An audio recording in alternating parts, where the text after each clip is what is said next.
Okay, so very welcome. It's an absolute pleasure to have you here. We're going to talk about progressive resilience. What I want you to have today is an experiential workshop for 2 hours. Workshop, 2 words, right? It's one of the few words in English that does the German thing, yeah, puts 2 words together. So it has the word work in it, and yes, you're gonna work. And it's a shop because, I don't know, did you pay entrance? No, that's a shame. So what are we gonna do today? Let me walk you through. Firstly, we start with understanding what is your resilience. Because resilience is such a big word, right? Everyone talks about it. It is in companies.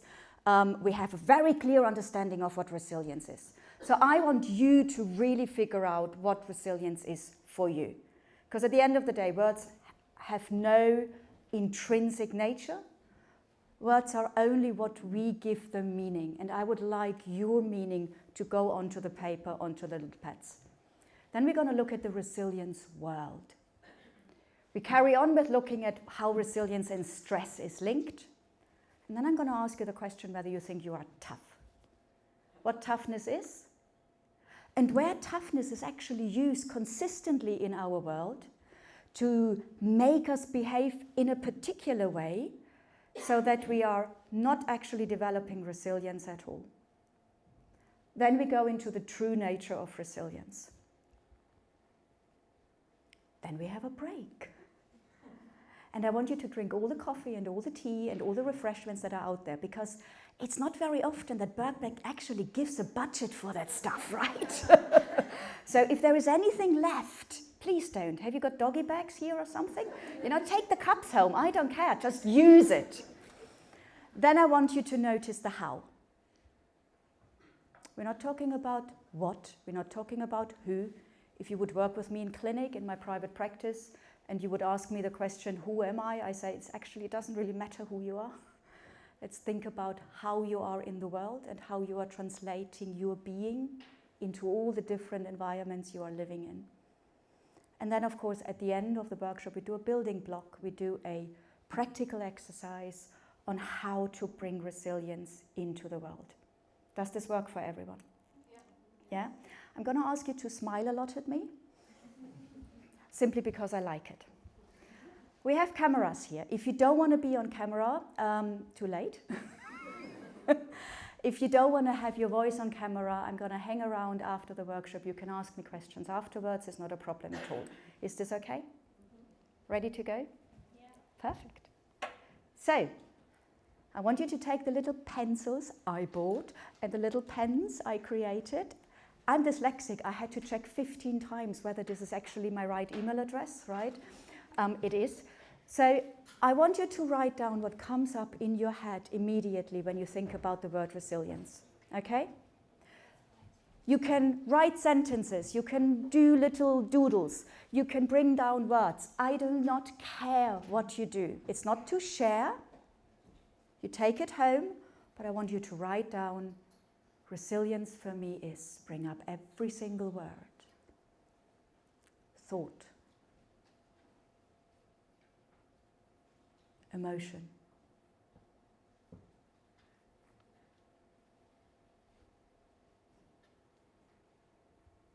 Maybe physical sensations.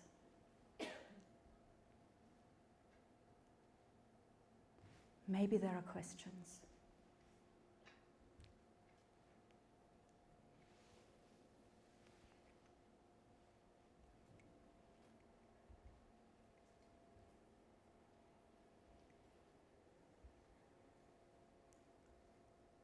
And whilst you are writing it down, I want you to go onto a level which we call in psychology, third wave behavioralism, the observer stance. So right now you're writing down what you think resilience is, your meaning. I also want you to write down, is it difficult for me to figure it out? Is it not difficult for me? Do I have to think about it? More a meta-analytic understanding of the work you are doing. It's not to share, it's simply for you.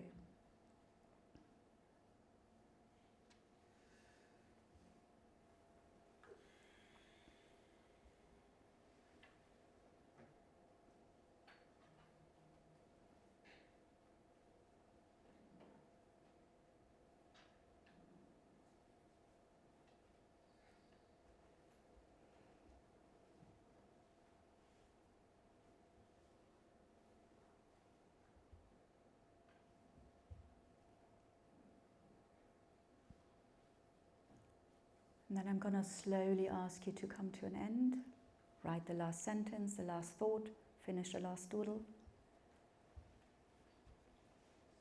And at the end of the 2 hours we are together today, I want you to go back to that piece of paper and see what you can add, okay?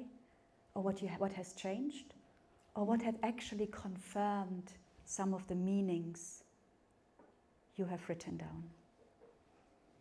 Again, do not, please, no sharing of the content. It's very private, it's very personal. I would like to have a show of hands. How many people have one word on their piece of paper? How many people have 5 words? How many people have more than 5 words? Look around. We're using one word, right? But do you notice how many, very many different meanings it has already in you? So when we are working with an abstract concept like resilience, the problem we are having is that we are using a noun, correct? What is the nature of a noun? It's static, isn't it? But if you look at your words, how many of these words are actually verbs? Are descriptive? Have a link to a fluency of a change? So even though we are talking about a static idea of resilience, what you've already noticed, it's none of that. So keep this in mind whilst we are going through the workshop. That's my understanding of life. It's full of different blobs, and all of these blobs are moving. How many of you are working? How many of you are carers? How many of you are students? How many of you are partners? How many of you are children? How many of you have children? These are all the different roles you are having in your life, right? And in all of these roles, in all of these areas in your life, stuff can go wrong. Not only this, all of these areas in life are consistently changing, right? Which means the way we are working with our different areas must change consistently also. So when we are applying resilience, there is again the need to have a clear understanding in which areas of life the resilience has to come in and how it needs to look like. Because we cannot simply translate one skill into the other. It must really be looked at and locked to our different parts. Resilience is very, very deeply linked to stress. Why do you think is that? Stress influences and tests our resilience. Yeah. So stress influences our resilience.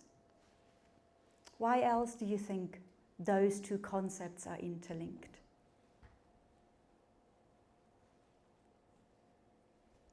The need to be resilient can cause a lot of stress, like in general, like a lot of social pressure for everyone around you to see that you're being strong and tough and going with it. Did you hear that, or shall I repeat it?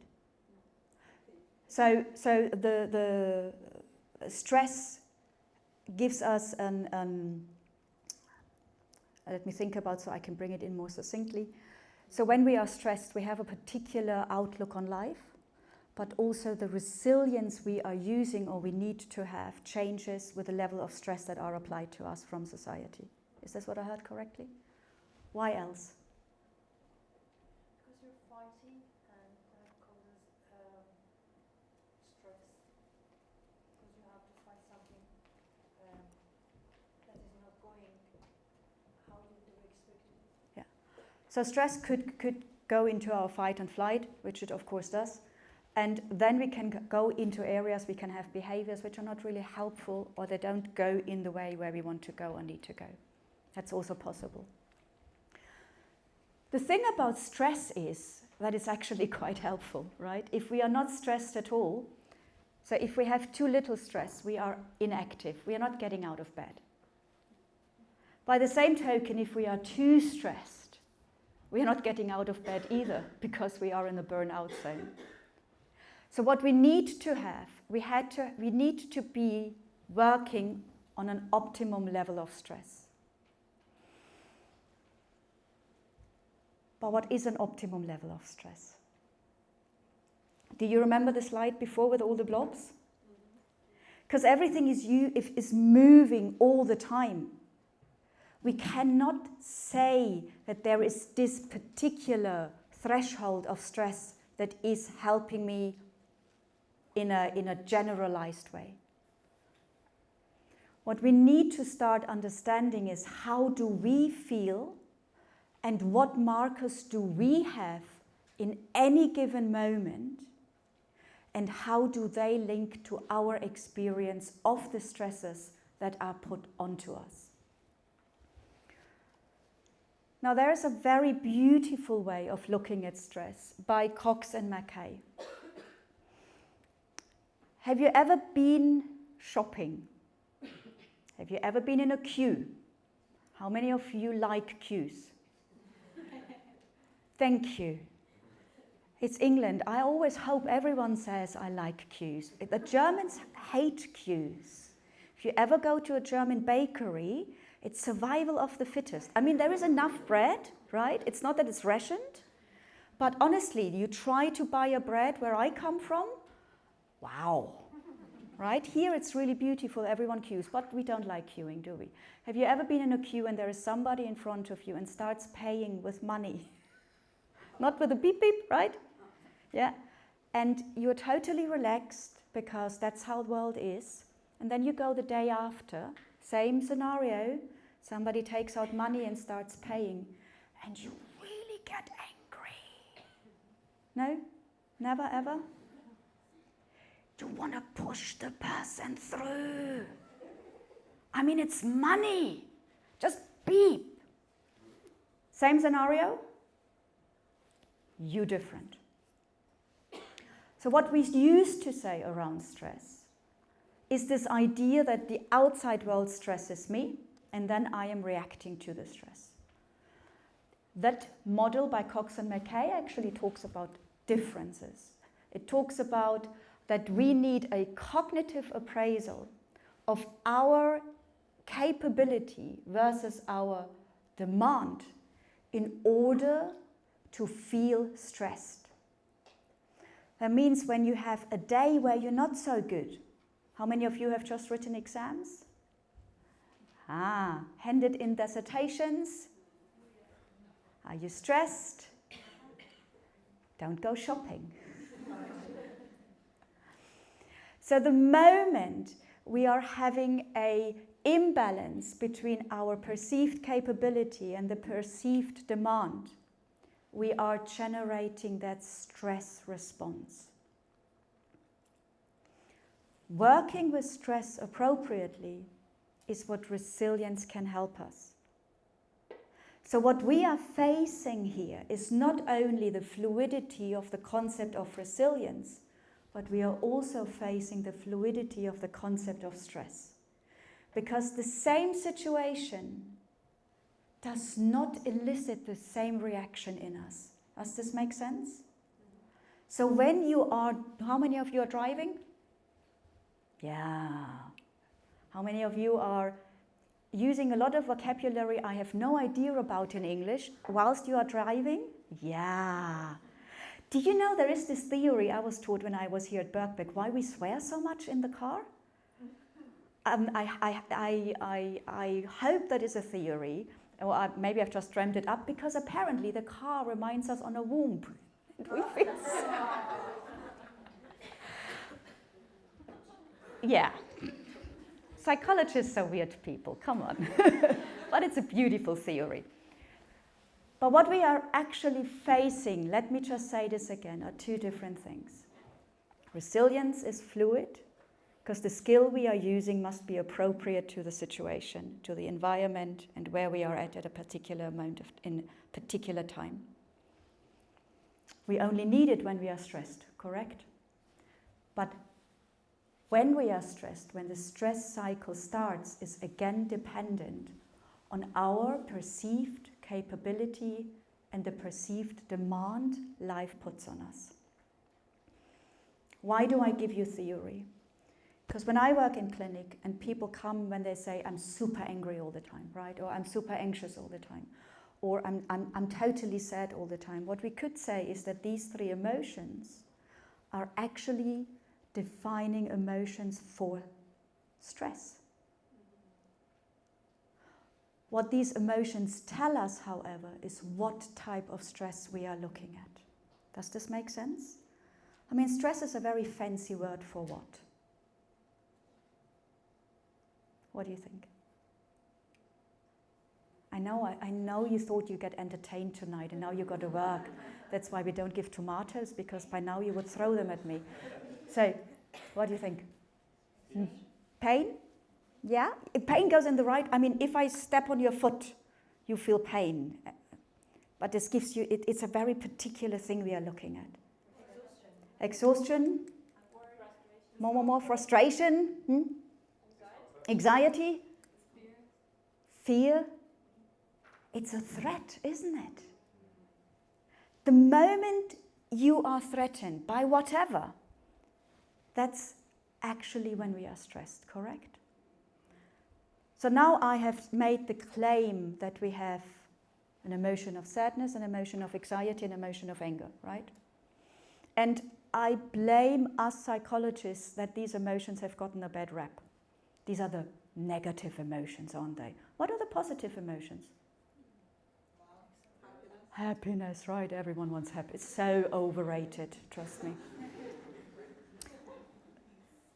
I think it's utter nonsense to have two categories of positive and negative emotions, because all emotions give us data around how we are interacting with the world and how the world interacts with us, right? I grant you that I'd rather be happy than sad. So this emotion is probably easier to bear than sadness. We can agree on that. The importance is the same. Because what does sadness tell you? Yeah? There's something wrong, yeah? Can we be more specific, yeah? Something needs to change. Something needs to change, yes, very humanistic, thank you. What does sadness tell? When are you guys sad? When we lose something. Say again? When we lose something. Loss. It's loss. Sadness for me and grief is the price we pay for love. If you don't want to be sad, stop loving. Okay? So sadness is something that we notice when we lose something or somebody. Yeah? Fair? What does anger tell us? The bad emotion, especially if you're a woman, right? Yeah. Our boundaries have been crossed. Say that again? Our boundaries have been crossed. Boundaries have been crossed? Not being? Not being heard? Yeah. Frustration, yeah. I always, frustration is such an interesting word, right? When I say to a person, you're angry, no, I'm frustrated. Yeah. I just do the face. Yeah. Okay, that's about values. Perfect. What else? What does anger tell us? Something is unfair. Anger is an emotion that comes online when we perceive injustice or unfairness. The magic in here is, of course, that we perceive it, right? Because our perception is subjective, so that's what we got to look at when somebody is consistently angry. But at the end of the day, the data around anger is, I perceive injustice. So if we really say anger is such a negative emotion and we shouldn't be, wow. Again, a huge amount of data we kick out, right? Tell me about anxiety.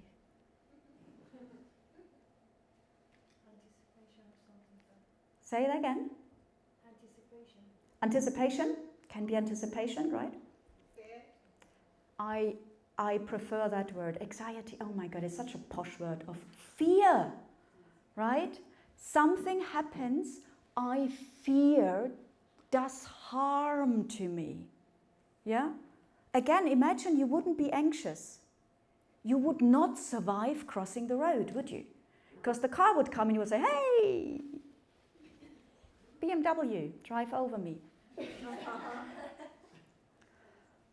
So, it's really, really important when we talk about stress, when we talk about this threat, stress response, that when we look at the emotions that are coming, that we're going away from this idea it is negative. It's difficult, I grant you that. It's harder to hold or even to bear, but it's important. It's important for us to live, to survive, and I would actually say it's important for us to develop. Yeah? If all of us are joyful unicorns jumping across the meadow, we don't need to develop any further, right? Does this make sense so far? Are there any questions? Do you find it interesting? Yeah. Can I have a smile?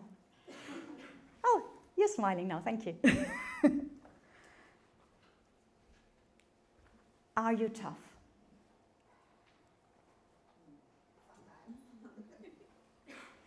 We've just spoken about these more difficult emotions, right?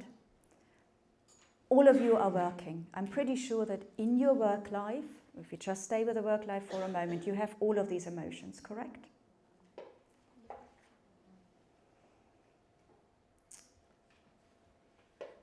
And then we get told it's nothing personal. Have you ever heard this sentence? Mm-hmm. I heard it every time I failed an exam. It's nothing personal. And I thought it was very personal, right? It was my bloody work. Sorry, I was not allowed to swear today.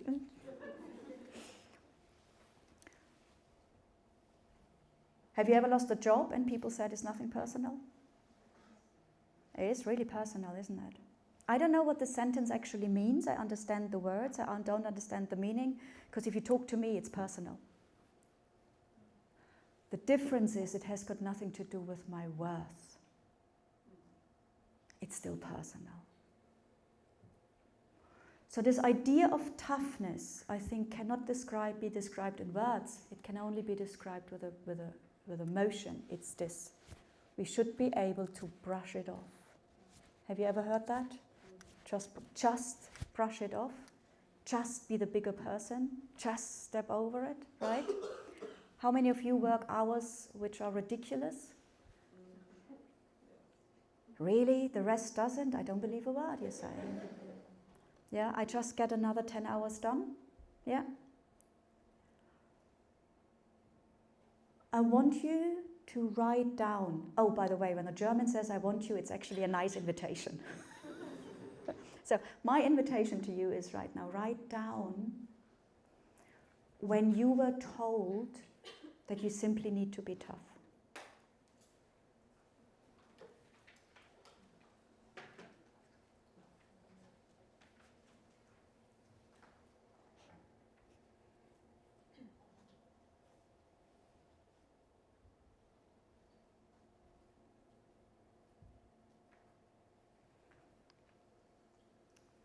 Every time you turned away from the tears you wanted to cry because they are not tough.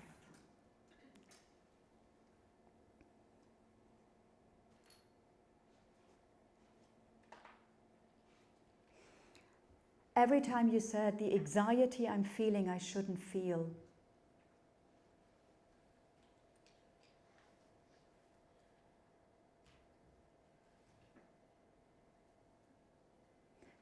Every time you were too worried to use the anger you are feeling as a motivator for change.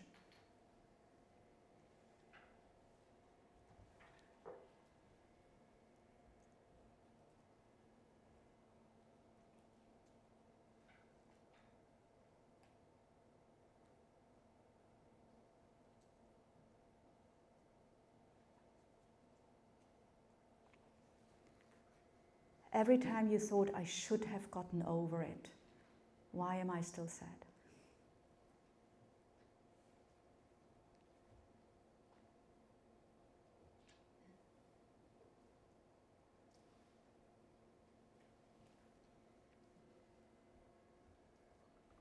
Can you all remember some of these situations?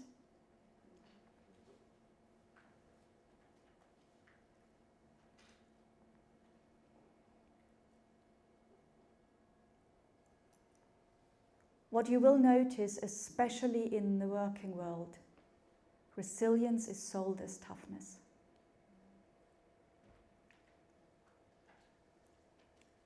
Another 2 hours of work, you're already tired, well, just suck it up. A non-functional team, just get over it. And if you notice it doesn't work for you and you say something, people then say, well, you just need to become more resilient. Toughness is like a demolition derby. Do you guys know a demolition derby? Have you ever watched a demolition derby? So a demolition derby is when you have a bunch of cars and they drive around in a circle and it's like bumper cars with real cars. I mean, it's pretty cool. The only idea is I'm bumping into each other until the car dies. And the car that is left over is the winner. But toughness in engineering is actually used for the idea that I measure any type of material until it breaks. So if somebody asks you to be tough, what they are actually asking for you is to do something until you break. From where I'm standing, toughness is not a sustainable behavior for development. Because the only way toughness is going to go over time is to your personal breaking point. But you've got to be careful because it is communicated with the word resilience. So what is resilience in reality? Do you know where the word comes from? It comes from engineering. And what people do is they take a material, right? And they clamp the material between two hands, metal for example. And then they stress the material, so there's big weight falling on it. What happens with the material? It bends, right? Resilience is the ability to come back. That's what resilience is. So this tells us a couple of things. Number one, you cannot start to become resilient if life doesn't throw a lot of stuff at you that you cannot hold it any longer. Resilience cannot come into play unless you are so stressed that you are yielding under stress. Does this make sense? Number two, yielding under stress is normal. And number three, resilience can only be built and created and measured over time once you are at that bottom of the yielding and you are coming back. So if somebody says to you, I had never yielded under stress, it's because I'm very resilient, then I would say to that person, well, you never had the chance to show whether you are resilient because life never threw so much at you that you had to yield. But what it also tells us that we can only learn about resilience in the moments when we are not in a good place, correct? Because this is where we are at.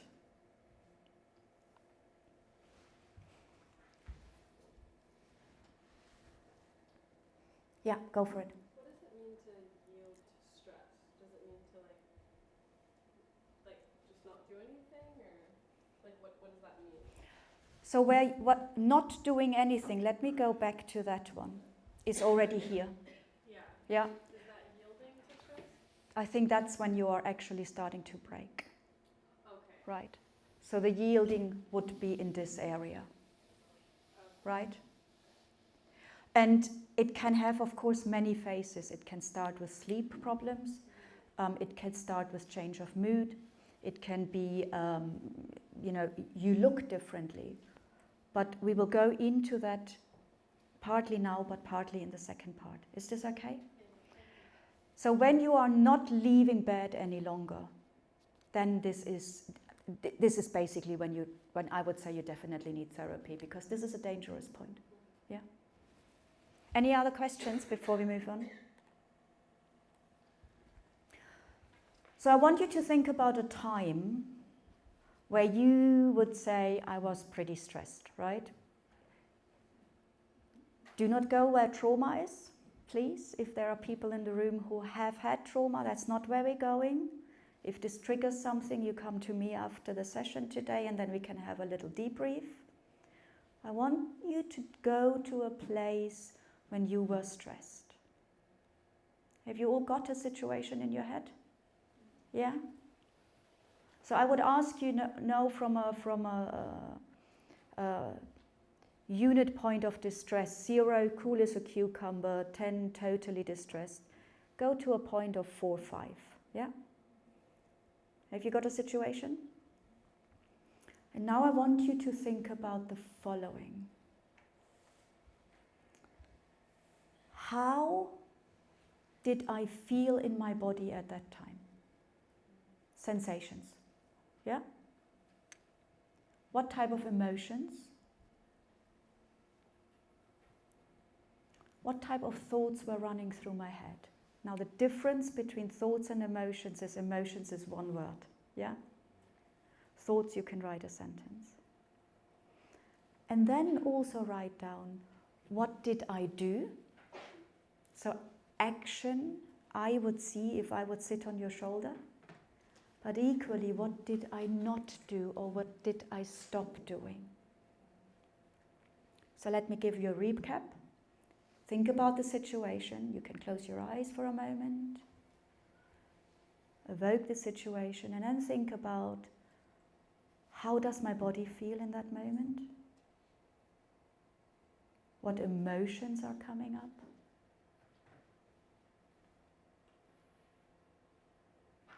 What thoughts are running through my head? What actions do I do, or which actions do I stop doing? That's the first part of the task. The second part, can you notice how difficult or easy it is to do that? Yeah?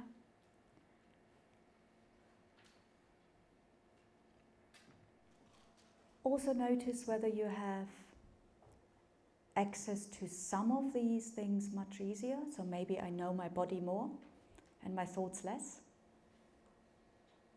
Or whether all of these 4 different qualities we are having here are equally easily accessible.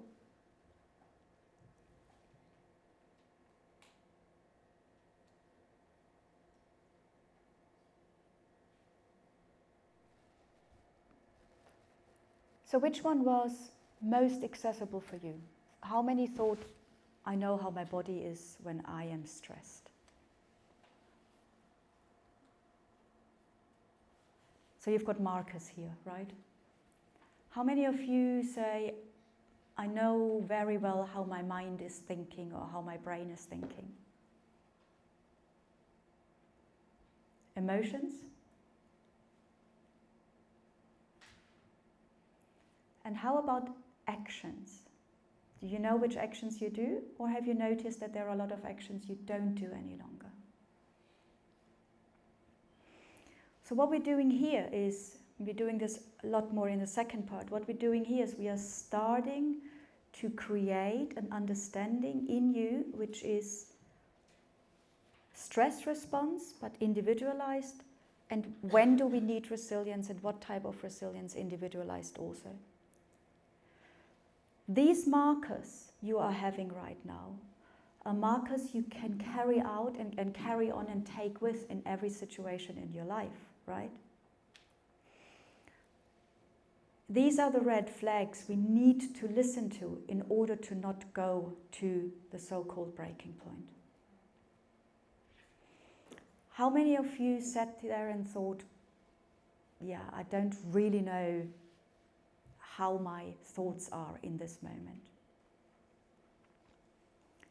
Not knowing is a really great place to be, right? Because then we can start to investigate where we are going. How many had problems with the body? Yeah. It's really interesting how often we are really cut off of the body. The body has such a beautiful voice, but most of us, we can walk around in our heads really greatly without feeling what the body says to us. How many found it difficult to write down actions or non-actions? Again, it's a place to investigate. The beautiful thing about action is you can take somebody from your circle of friends and ask them, when I'm stressed, what do you see me doing or what do you see me not doing? Let me go to your thoughts one more time. Have you got sentences down? What you're thinking. Okay, now I want you to think about how you are thinking them. How is the voice in your head? Is it a gentle voice? Is it a harsh voice? Is it a friend? Is it a field marshal? Is it the same voice? Are you at a place where you say, I have no idea how the voice sounds?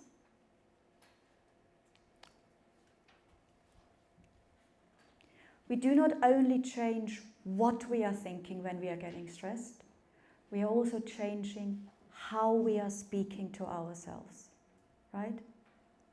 Because we can say the sentence, you're very nice, and then we can say, you're very nice, or we can say, you are very nice, or we can say, you are very nice. Again, having a good understanding of how we are thinking our thoughts, so the voices in our head, can give us a good way in to create red flags when we are going towards the wrong side of the stress curve. Make sense so far? Yeah? Okay, let's go to the second part. And we start the second part with an exercise. Of course, it's a workshop. And this is an exercise where I'm going to ask you to close your eyes. The only reason why I'm asking you to close your eyes is because I don't want you to look at me. I want you, well, of course I do, but not for this exercise. And in this moment, for this exercise, I'm going to ask you, invite you to go into your internal world. Now look, if you don't want to close your eyes, because it's a big thing I'm asking you, you don't know each other, right? So everyone here is a potential threat. So eyes closing could actually increase your stress levels. If you don't want to do that, either look in front of you, push the pad aside, so just have a very boring spot in front of you, or look at the wall. Yeah. Put both feet on the ground. So if you have them cross-legged, both feet on the ground. This is purely to keep you safe, because I do not know whether we have people sitting in here who are prone to panicky attackies, right? And then either close your eyes or bring the gaze in front of you.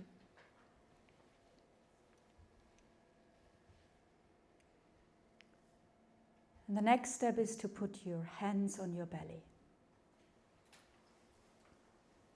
And just for a moment, notice the movement of your belly. There's no need to change the movement.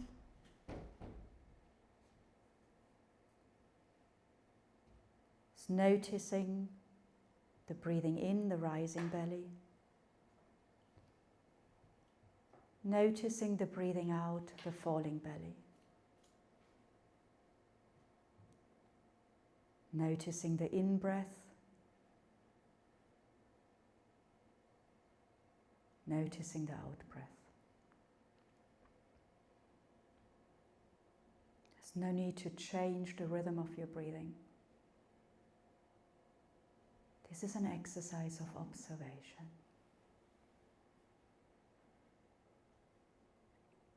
Now I'm inviting you to divide your attention. And one attention part stays with the rhythm of the breath as you notice through your hands the rising belly and the falling belly. And the other part of your attention travels back in time to this morning, allowing you to notice the waking up.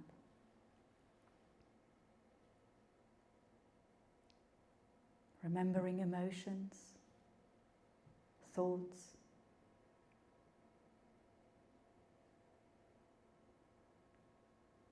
the anticipation of how this day would work out.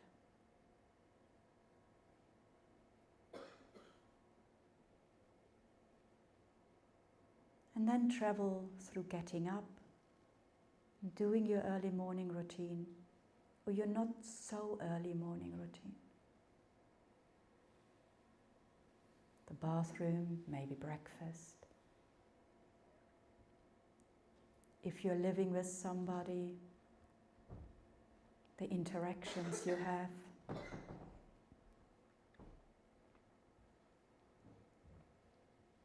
Maybe some of them were good, maybe some of them were bad. Remember the emotions, their strength in the morning.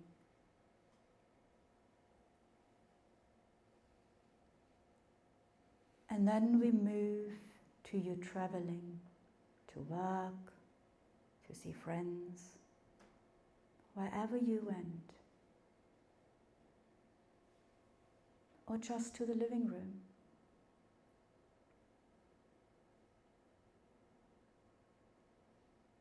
Again, pause for a moment, noticing how that felt at that time.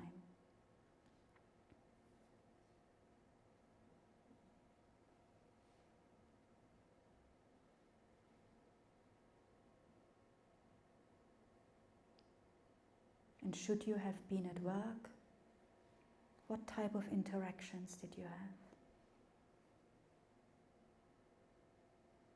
Should you have studied or learned or been at a course or just gone for a coffee with friends? What did I notice?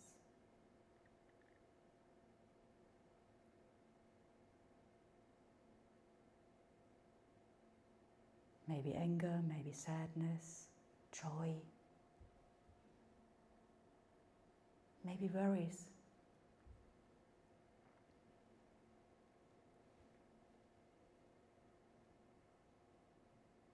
And then we travel to the afternoon. I'm asking you to notice you coming into this evening. Remember the mode of transport. And again, allow yourself to become aware what happened.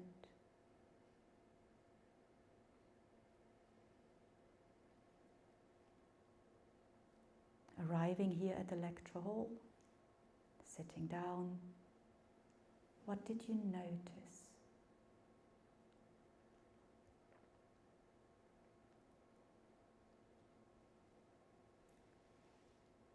And then arriving in the present, in this moment, reconnecting the attention with the rhythm of your breath. Noticing the breathing in, noticing the breathing out, noticing your in-breath, noticing your out-breath. And from this position, cast your inner eye back through all these emotions you have experienced today already.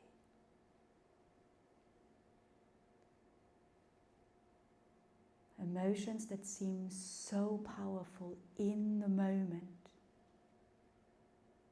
and yet are in flux always.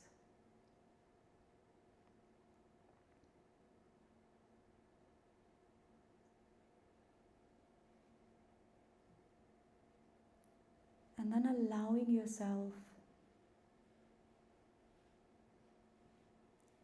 to become aware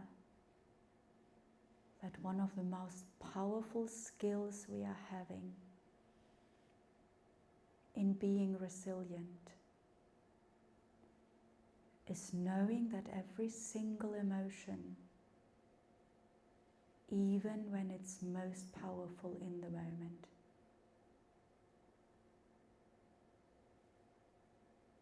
will come, linger, and go.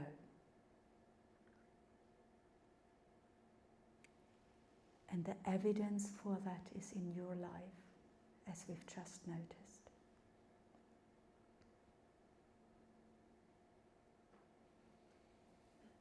And then visualize that your belly is a big balloon. And then take a deep breath in, filling the balloon. And then a long sigh out. Another deep one in. A long sigh out. The last one in. And out. And then in your very own time, and only once you are ready, remember the space you are in. Remember the people around you. And then gently blink your eyes open.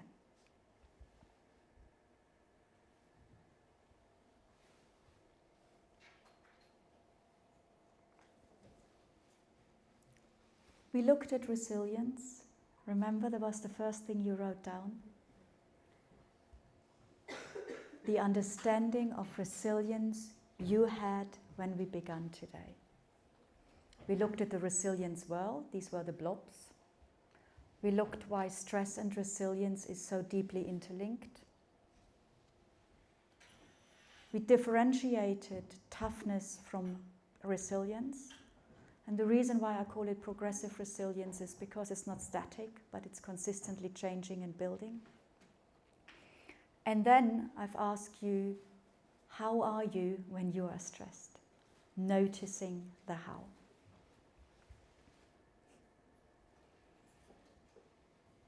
And now we are moving into building blocks. Building blocks that build our resilience, that helps us to maintain it and to develop. Just because we are resilient in the moment doesn't mean the next time life throws something at us, we are not yielding. When you are yielding, let me connect this to what we've done before. A really important quality we need to foster is to normalize and to understand that that is the norm to yield under stress. Yeah? If you don't do that, you're going down the toughness route. And if you never do that, my prediction is we're going to break. I don't know how many of you want to break. I personally think it's not a good idea, even though it's my business model, right?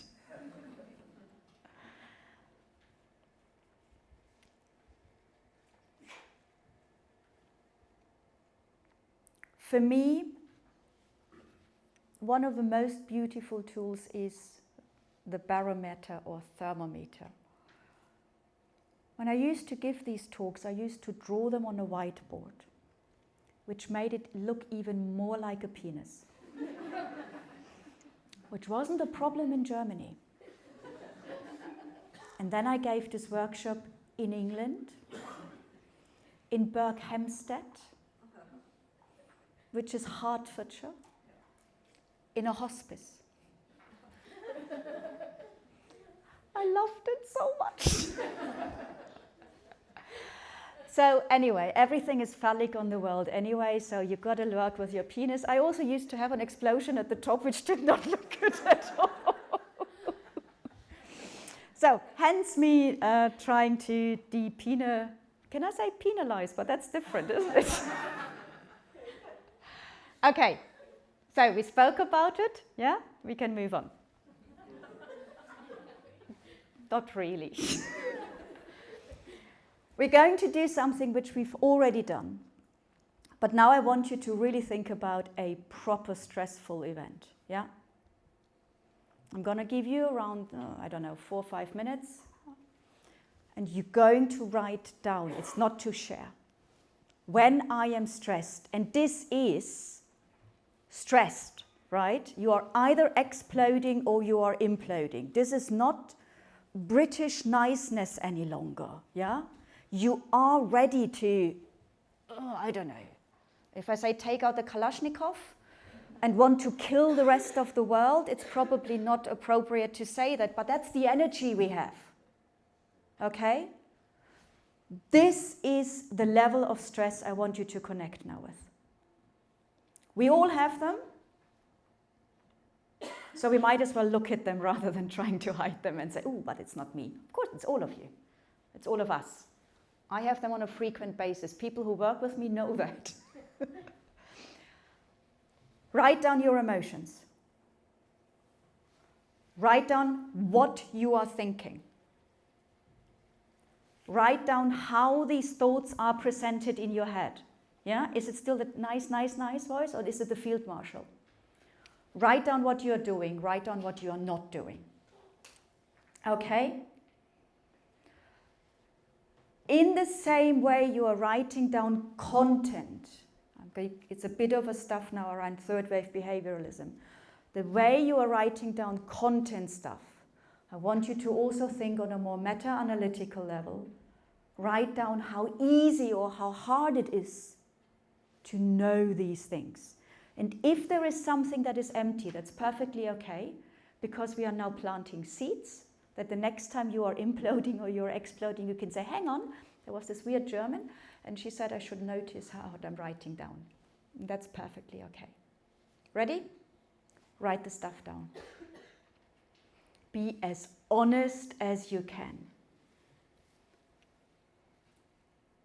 Notice if judgment comes in. There is an incredible, beautiful theory in Buddhism. I'm not a Buddhist. I've done the 3 years of a course in the science of Buddhism and the philosophy.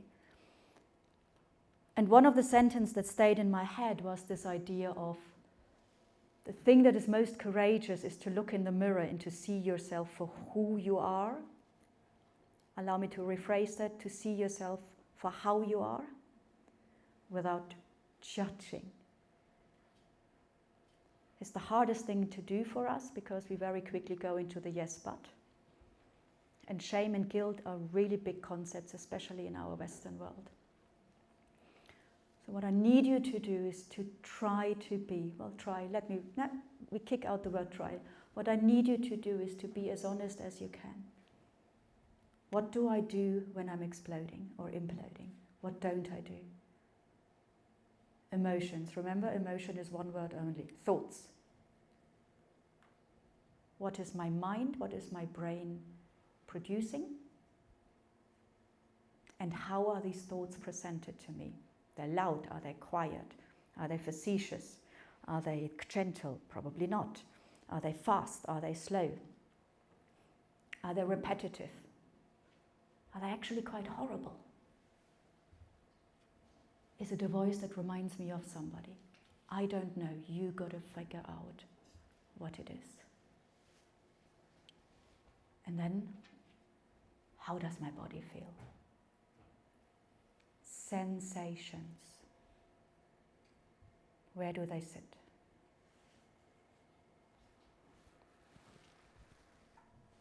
And if judgment is coming in, notice it and say, not today.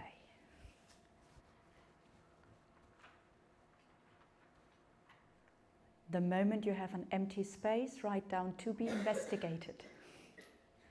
Remember, not knowing is a great place to be because curiosity starts.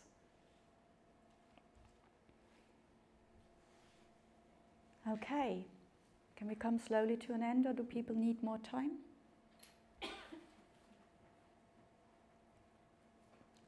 I am a good psychologist, I still can't mind read. So, more time or we good? Perfect. Then, before we move on, I would like to do a little exercise with you, which is a physical exercise, which is called the owl. I'll show you how this works. You take your right hand, you put it on the left shoulder, and you look on this side. You give it a nice squeeze. Yeah. Then you take the other hand. Look to the, that's the right side, right? Right shoulder. Nice squeeze. Again. And again. Squeeze, squeeze, squeeze. How does that feel? Right, carry on. Squeeze, squeeze, squeeze. And the other side.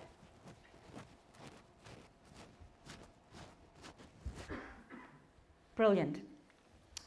So, talk to me. How many found it difficult? No content, please. How many found it difficult? Surprised? How many found it super easy? I know exactly how I am. And ooh. How many said, a couple of things I can fill out really well, but a couple of things I have no idea? Yeah. What is the most difficult part for people? Is it the body? Is it the emotion? Is it the physic? Is it the action, non-action, or the thoughts? It's kind of writing down your emotions without making it polite or politically correct. Yeah. So when you learn stand-up comedy, you do something which is called rage and rave, where you have to literally dig very deep and use. You got to get rid of all political correctness, which is really bad. It took me 2 years to learn that, because as a therapist, of course, you are thinking and thinking before you say something. Even I do that, like think and think and think. And all of a sudden, the guy who trains me in stand-up, he says, no, you got to really rage. No, I can't. I'm a psychologist, right? I shouldn't judge. Doesn't work like this. Took me 2 years. So I haven't given you so much time, but yeah, it's difficult. Go for it. I found it really difficult to just think of the scenario.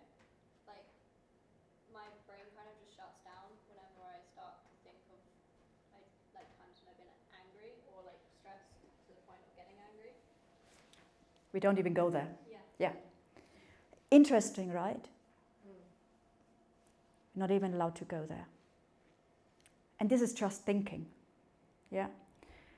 And I would like to talk about mirror neurons, but I don't, because we have the elite of cognitive psychology sitting there, so I won't. I'll do this when they're not in the room. Okay, who else found stuff difficult?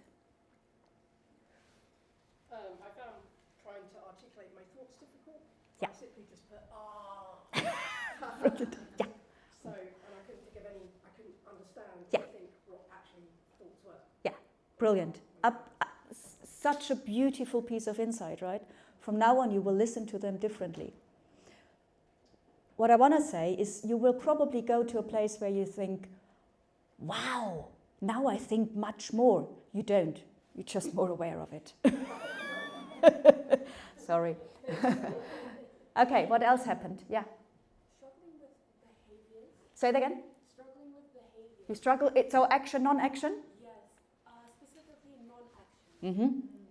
Because I'm aware of how I react Yeah. to a certain extent. Yeah. And the weight of what I'm saying or how it's perceived. Yeah. Or how it's taken. I understand that, but in terms of like my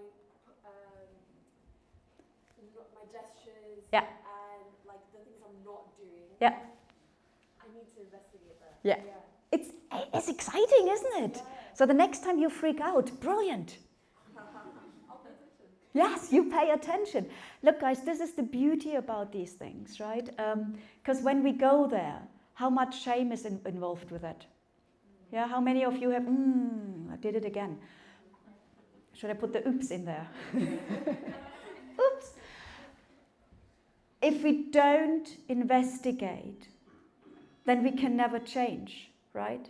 So for you now, you are at the place where you say, and if you explode or implode and you have friends around, once everything has settled, you can say, what did you actually see? Yeah? Which is great. Yes, go for it. It was interesting because on the back of what you just said, actually, I noticed that I was more likely to write all the good stuff than to actually write all the things that I am consciously aware of, that I know that I do to manage myself. Yeah. So I wrote like a whole summary before I actually addressed any of the points, and then I was like, oh shit, I'm doing the wrong thing. So that was interesting. And again, you see the process, how your mind tells you this is what, your mind, your brain tells you this is what I need to do, this is what I need to do. We want it raw, right? This is really raw stuff. That's why we're not sharing it. Okay. Anyone else? Are we good? I think that sometimes when you want to express your emotions the way you've been brought up, it creates a barrier, and then when you're writing, you feel a bit silly. Beautiful insight. Yeah. So there is something in psychology which is a diffusion technique, right? So let me have a bit of a rant of CBT. Let me just do that because I like doing it. So there is this idea in CBT that we are creating different way of thinking. Yeah. So the idea of when we have thoughts that are not really helpful, let's reorganize these thoughts. What we're doing in ACT is that we are saying we can actually, a thought is a thought is a thought. When it exists, it exists. But what we want to do, we want to not believe them so much any longer to be true. So there is a difference in the way of working. And I think, both models, of course, have their positive, both models have their negatives. But what you've just said is when I'm writing something down, there is a different perspective, isn't there? There is a difference between thinking a sentence and reading the sentence I have just thought. Yeah? And that's what we can use as a diffusion technique in acceptance and commitment therapy. But it's quite weird to read what you have thought, isn't it? Because what comes in? Judgment. And judgment can be helpful. But right now, what I'm hearing wasn't helpful at all. It was like, oh, I'm a bit silly. You're not. Remember what I said about this Buddhist idea, which I really like? The most courageous thing is to look at ourselves in the mirror and to see ourselves for what we are, without judgment. And that's what we need to do. Can we move on, or is there somebody else who wants to share? Go for it. I think I just wanted to share that for me, because when I'm living the things, the emotions and thoughts and sensations are like such a one thing together. So then break them down into categories. It feels like, oh, but I cannot just talk about emotion without thinking of the thought and putting. So it's almost like they're so together, and I don't know, like the whole experience comes back as one thing. So again, we're speaking theory, right? And it's a theory that is created within the Western world, especially in the English language, and then translated in other languages. The reason why I say that to you is when I worked in the pain clinic, I did this with a pain patient, and then with a translator. And I believe, forgive my ignorance, I believe it was Farsi. And the guy turns around and he says, but in my language, there is no difference between thought and emotions. The word is the same. And bang went all my training. So I was there and I thought, swanning, you know swanning? It is a theory. I think we can differentiate. I think the differentiation is helpful, especially when we start to learn insight, self-awareness, acknowledgement. Is it really as categorized as I put it on there? I doubt it, right? So don't be too hard with yourself here. because we are talking about something that is consistently in flux, yeah, that is never static, and the amalgamation of all of that makes your experience. Yeah? Ready for the next one? Yep. Cool as a cucumber. That's when you are relaxed. Life is good. You've just submitted, right? You've got the dream job. Everyone has got a first. I never gotten a first. How does this feel? Come on, who has gotten a first here in this room? A first in whatever, an exam or stuff. How does this feel? Does it feel good? Yeah. Oh, okay. Don't like you now. When you are really relaxed, I want you to do the same thing again. How does your body feel? What emotions do you notice? What are you thinking? How are your thoughts? What do you do and what you do not do?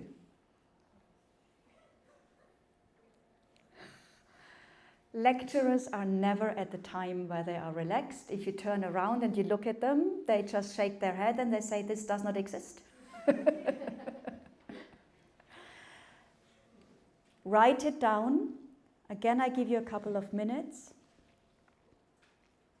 What I would also like you to notice is how difficult it is, how easy it is. And now we bring in comparison. Is it more difficult or less difficult than the explosion? Yeah? Write it down.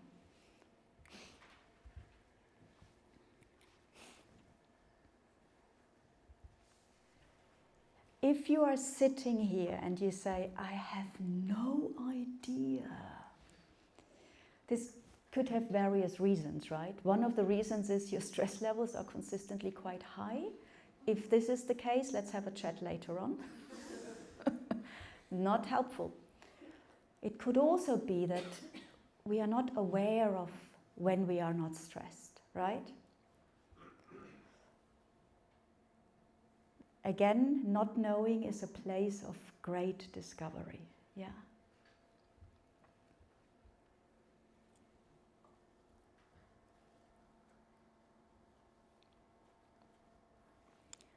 How is my relaxed body?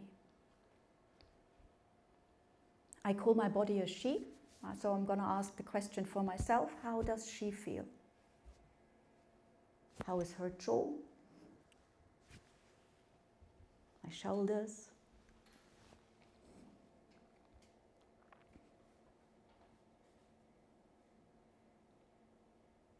Facial expression?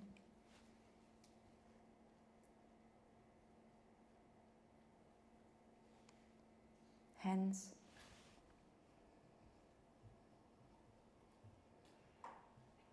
How does my tummy feel when I'm relaxed?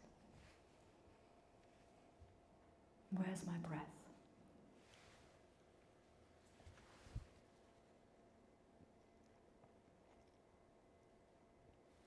What do I do?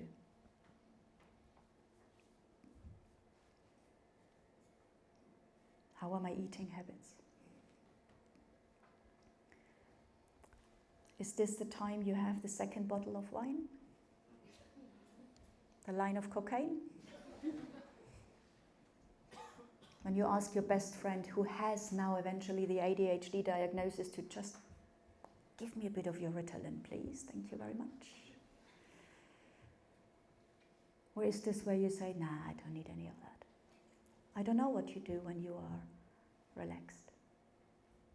Do you look at people? Do you dare to smile at somebody on the bus?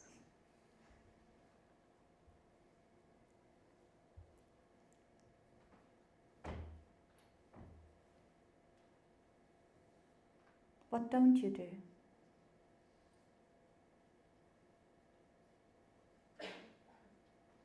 Are you less likely to be impatient, for example?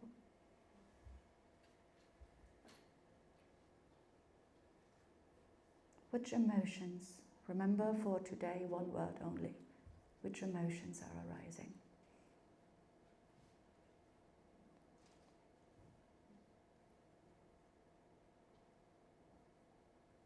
What are you thinking?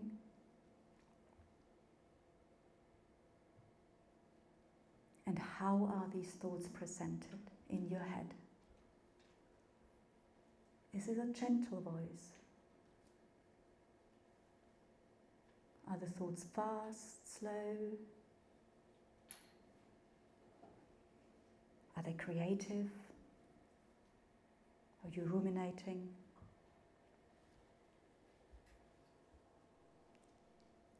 Is this easier or harder? Is it the same?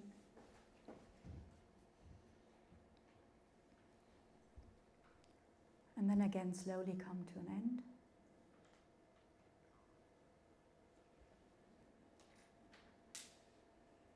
And let's just do the owl again.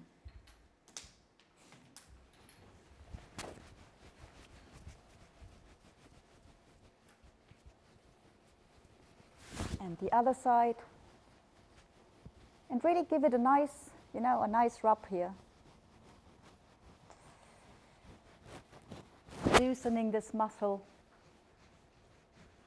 whilst you look at this side. You probably notice that the head moves a little further every time you do it.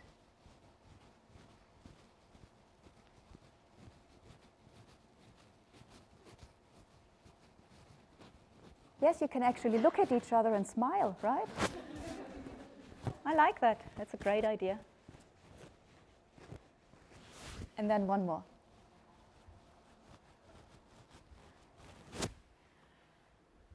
What did you notice? Harder. So that means you're always consistently exploding and you never relaxed. No, it didn't come as easy. It wasn't as easy accessible as the Yeah. Okay, so it is much harder. Yeah, go for it. Oh, yeah. It made me really sad actually, because I realised I just haven't been relaxed since I can remember. And that I should probably do something about that. So the emotion of sadness means something has gone lost. Yeah. Yeah. So isn't it important to have this emotion? Yeah. Thank you, sadness. Because now you can action something, can't you? Yeah. What else came up? Yeah. I find it quite interesting because, like, when we actually think about this very panicky and stressed state, Yeah. I can see that my sympathetic nervous system was in me while I was writing it, like really activated. Yeah. Versus when it came to like the relaxed state, I was okay. I'm much more relaxed. The parasympathetic nervous system Yeah. is just really working, and it's crazy to see that even just thinking the thought makes such a difference Yeah. between the two states. There's a beautiful, thank you for that. There's a beautiful therapy out there I trained, which is biofeedback therapy, where if I would do this with you, I would put cables on you. So I would measure the tension in the back, in the shoulder muscles. They've got a proper name, I don't know. And I would measure your heart rate, your pulse, and your skin conduction. And we would just have a chat, quack, quack, quack, quack, quack, and I would take the baseline, right? And that's the baseline of relaxation. This is not an objective baseline. We've got to be very careful that objective baseline doesn't exist. And you know now why it can't exist, right? Because stress is consistently depending on our cognitive appraisal, right? But what I would take is your objective baseline. And then, very bad me, I would write a stress protocol. And I read this to you. And that would stress the hell out of you. And what we will see in body feedback therapy, which I think is so incredibly beautiful, is we would see what it does to you, right? So we would see the tension in the muscle, we would see pulse, heart rate, and so on. It was just, and what we measure is not the going up, because this is normal. I wrote a stress protocol, and I'm really good at writing them. So your stress level has to go up. But what we are measuring is when you're falling down. How long does it take for you to fall down? And what the therapy does is, through different techniques, some of them we do today, the owl is, for example, one.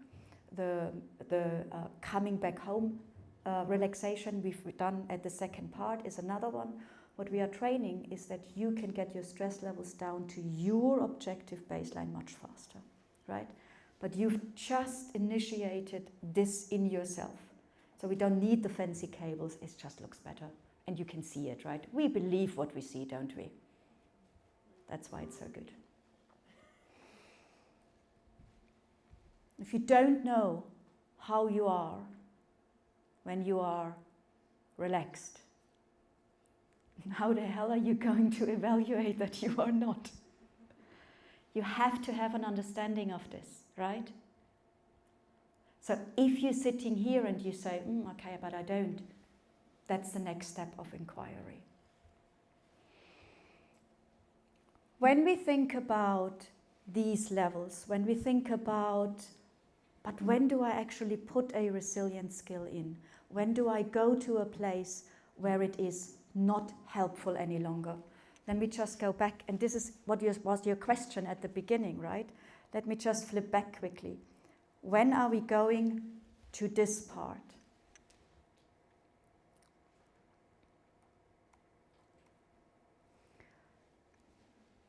We need to understand when it starts flipping, correct? So the last part of your investigation in yourself now is,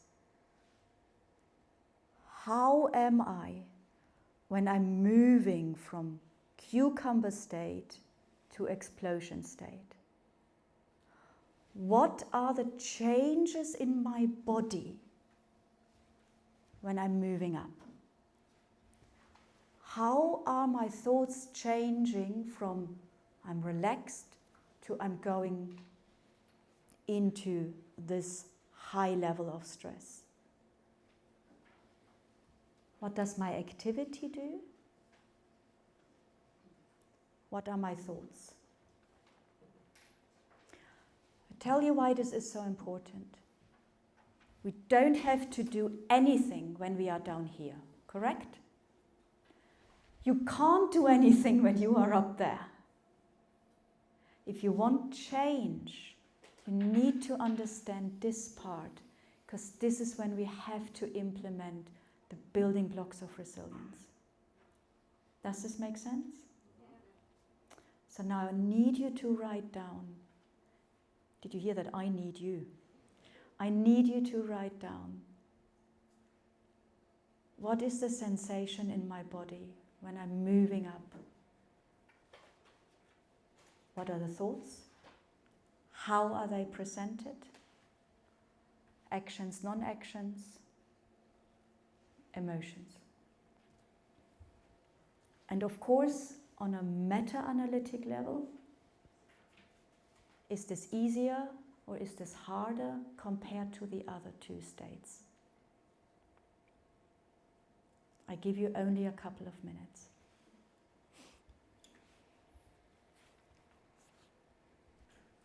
Allow me to say this again.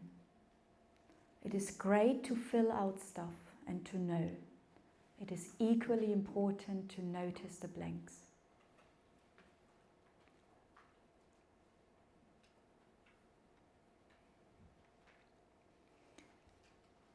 And if you take this really seriously for your own life, what you will notice that over time you can fill it out more and more.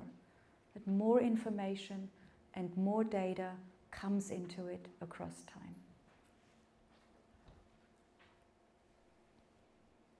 You might be somebody who goes to the gym when you're cool and relaxed. That's a behavior you may possibly stop. This might be the time when I am having another glass of wine.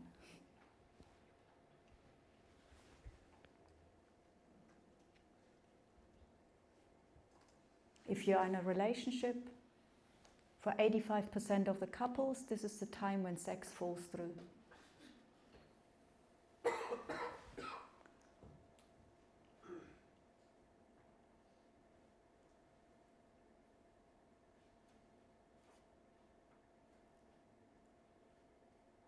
How am I in this world when I'm moving up the stress ladder?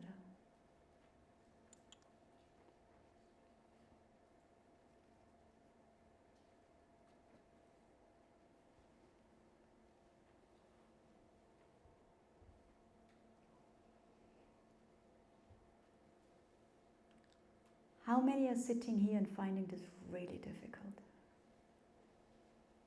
Yeah, we don't look at it, we don't think about it. Now here is the good news. People are gonna annoy you. A lot. Every day. So this means you have a lot of possibilities to figure out how you are when you're walking up the stress ladder, okay?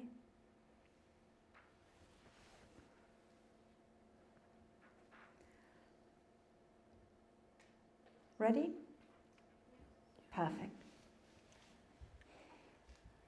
So an incredible part of progressive resilience, of resilience that is consistently moving, which we are consistently developing, and which we are using in a environment, in a stressful environment, it is always changing. One of the most important things is that we know ourselves. Yeah? Because if we don't know how we feel, we don't know where we are on the stress curve. And if we don't know where we are on the stress curve, how are we ever going to implement something that helps us to finish the stress cycle?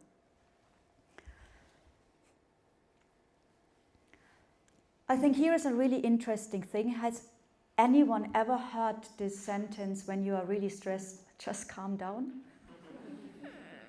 What's your reaction? Oh, because people know that I've trained in mindfulness. Can't you just breathe? Breathing really shallowly. I mean, what a nonsense, right? What is a stress cycle? A stress cycle is fight and flight, full stop, right? What does fight and flight do to us physiologically? It's a trick question. We want to fight or we want to fly, right? There's a lot of energy. So sitting down and meditating might work for people who have done this for ages. For us normalos, I would say we do exactly that what evolution wants us to do. We move, right? We have to, I call it, we have to walk it out. We have to move. We can't just sit there and say, I'm totally calm, totally relaxed. We gotta walk it out. We have to, literally have to finish the stress cycle. We cannot always move, can we? Have you ever been in a board meeting or in any other meeting? Mini project? Yes? You hated everyone?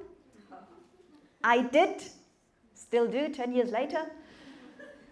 Highly stressful, right? Have you ever done a group stuff? Yeah. Who said yes? No, don't show. Did you hate it? Probably yes, right? So we need to finish our stress cycles, and we can't always get up and walk around. There is a very beautiful exercise, and that's another exercise I want to give you today. So we had the owl, we had the coming back into the moment, which is, a couple of students know that, those ones who've been in my course, which is progressive muscle relaxation. And progressive muscle relaxation has a theory in the background where we say, when we are fight and flight, we get really tense, don't we? So the body is geared up. So the sympathetic nervous system is ready, is flop, is really high. But what would actually happen if we are triggering relaxation through flexing our muscles and then relaxing them on purpose? What should actually happen is that the parasympathetic nervous system might get triggered. That's out and about since the 1930s, right? And this is something I would like to offer you now, so we can do this together. You up for that? Yeah. Perfect. I'm going to be on camera with the most horrible face ever, but that's okay. So do not look into the camera if you don't want to have your face on it. Are we ready? Good. Bring your attention down to your feet. Just check in how they're feeling. You can take your shoes off if you want to, you don't have to. And now I want you to bring up your toes. Bring them up. Up, up, up, up. Toes up. Bit more. A little bit more. It starts hurting just a little bit. That's okay. And then we count. 1, 2, 3, 4, 5, 6, 7, 8, 9, 10. Toes down. Check in what you notice. And then I want you to bring up your feet, right? So like I do, bring them really up, so you're just on your heels. Up your feet, feet up, up, up, up, up, up, up, up, up, a bit more. 1, 2, 3, 4, 5, 6, 7, 8, 9, 10, and down. What do you notice? And then your calves. Can you touch your calves? They should be nice and wobbly at the moment, unless of course you're a runner and you've just done the London Marathon, and if you have, don't tell me. They're wobbly? Rock hard. Muscles. Can you tension your muscles? Touch them. A little bit more tension. 1, 2, 3, 4, 5, 6, 7, 8, 9, 10, and relax. Thighs. Touch your thighs. Yeah, they're nice and soft. Tense them. Yeah, touch them a little. Your fingers should jump off now because it's so hard. Tense a little bit more. Tense a little bit more. 1, 2, 3, 4, 5, 6, 7, 8, 9, 10. Relax. Check in how it feels. Now we go to your bottom. I see if you tense it or not. Because if you don't tense it, you're like, mm. If you tense it, you're like, flop. I will watch for the flop. And I will call you out if you don't do that. Somebody leaves?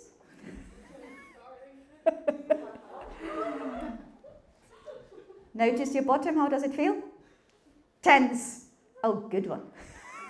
Tense a bit more. More. If you have a 5p piece in there, it should stick. Bit more. 1, 2, 3, 4, 5, 6, 7, 8, 9, 10, and relax. What do you notice? Belly. What do you notice? How does the belly feel? You good? Now the belly button is going to kiss your spine. Tense. More kissing. More kissing. 1, 2, 3, 4, 5, 6, 7, 8, 9, 10, and relax. What do you notice? Shoulders.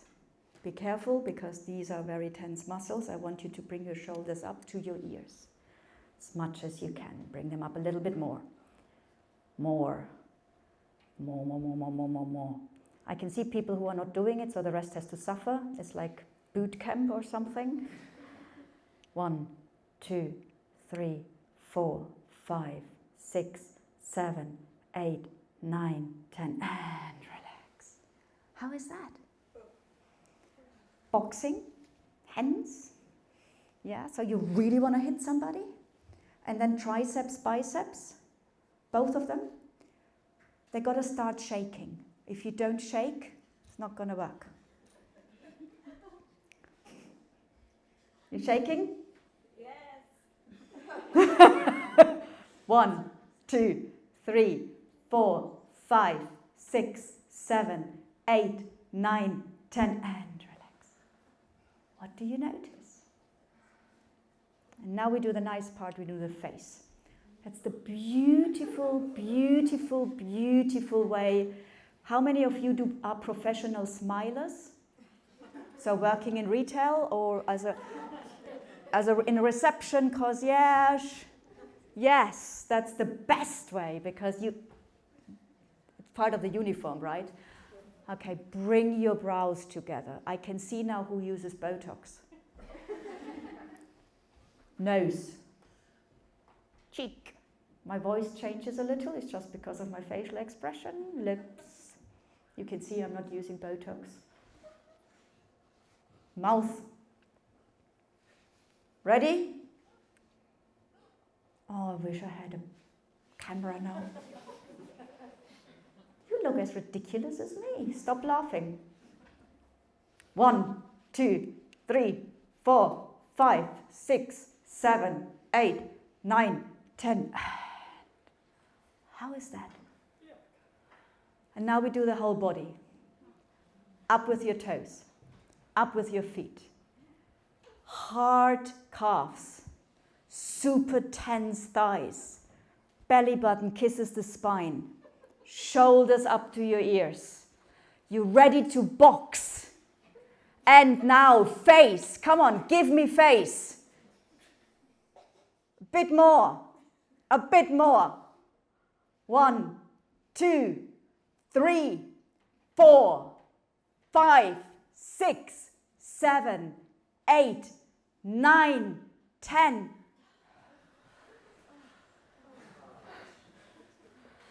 Progressive muscle relaxation. Yes, when you sit in a meeting, you might not want to do the face. I have done it to great effect. You can always do the bottom. You can always do the legs. You can always do the fist under the table, please. But what you are actually doing with that through tensioning your body and then a relaxation with awareness, yeah, you're taking out the stress in the moment. And it is a possibility to change the stress cycle. What did we do? We looked at what is resilience for me. Can you go back to your page?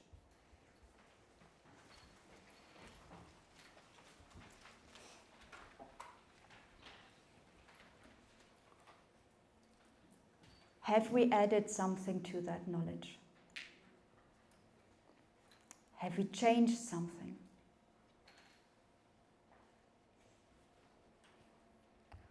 Or did you literally waste 2 hours of your life? You got cookies, so stop being ungrateful. And if you have changed something, what is it? It's not to share, it's for you. We looked at the resilience world, remember the blobs? We understood resilience and stress, how it linked. I have faith that you are now aware that toughness is not resilience. And if people ask you to be tough, you can always ask them whether they want you to break. We notice that resilience can only come into play if life throws so much stuff at us that we have to yield under pressure. Otherwise, we can't be resilient. It's not needed to be resilient. Because resilience is nothing else but the bouncing back after having yielded. We started to notice how we are when we feel stressed, and then we created an understanding of knowing ourselves. How am I when I'm cool as a cucumber? How am I when I'm imploding or exploding? And how does the change feel? And we've gone through 3 different exercises through the evening that help us to close the stress cycle. Arriving in the here and now. That's the one where we walked through the day, and which made us aware that emotions we had throughout the day, regardless of how big, all-encompassing and powerful they are, every single emotion is coming, is lingering, and it's going. We did the owl, and we ended with the progressive muscle relaxation. If you're interested to get the talk, and if you're interested to get the video, thank you very much for filming, guys. Please do the QR code. And once it is edited, thank you very much, guys.